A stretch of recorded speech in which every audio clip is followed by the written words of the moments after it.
গণতন্ত্র আর বেগম খালেদা জিয়া দুটি শব্দ একাকার হয়ে গিয়েছে। দেশনেত্রী বেগম খালেদা জিয়া একজন মানুষ ছিলেন, বাংলাদেশের জনগণের মানুষ। তার জীবন দিয়ে প্রমাণ করেছেন যে তিনি মানুষের জন্য রাজনীতি করতেন। বিগত 15 বছর তিনি অন্যায়ের কাছে কোনোদিন মাথা নত করেন নাই। তিনি একজন মানুষ ছিলেন, বাংলাদেশের জনগণের মানুষ।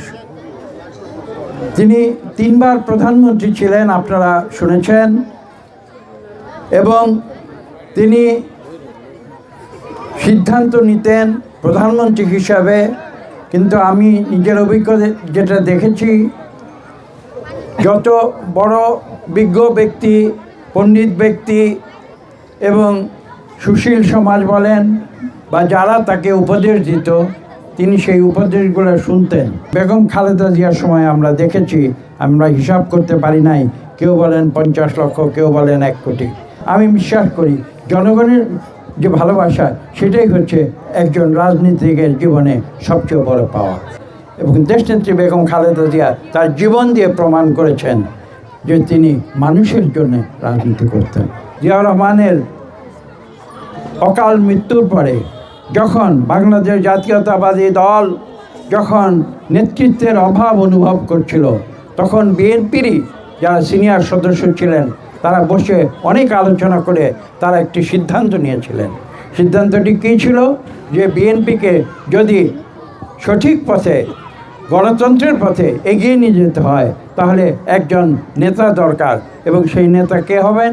তিনি হবেন বেগম খালেদা জিয়া। বিগত 15 বছর, 2009 সাল থেকে 2024 সাল, এই সময় তিনি অন্যায়ের কাছে কোনোদিন মাথা নত করেন নাই। তার বিরুদ্ধে মিথ্যা গায়েবী মামলা দেওয়া হয়েছে, তিনি প্রতিবাদ করেছেন। তিনি কখনো অন্যায়ের কাছে মাথা নত করেন নাই।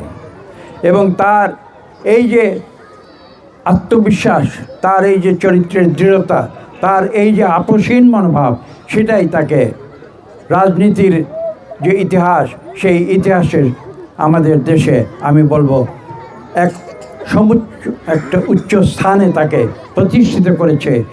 এবং যার পুরস্কার বাংলাদেশের মানুষ, আমি বলবো জানাজার দিন লক্ষ কোটি মানুষ সমবেত হয়ে তাকে শ্রদ্ধা জানিয়েছে। এটাই একজন রাজনীতিকের জীবনে সবচেয়ে বড় পাওনা, এবং সেই পাওনা দেশনেত্রী বেগম খালেদা জিয়া তার জীবনের সংগ্রামের ভিতর দিয়ে অর্জন করেছেন।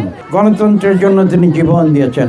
আমি বলবো গণতন্ত্র আর বেগম খালেদা জিয়া দুটি শব্দ একাকার হয়ে গিয়েছে।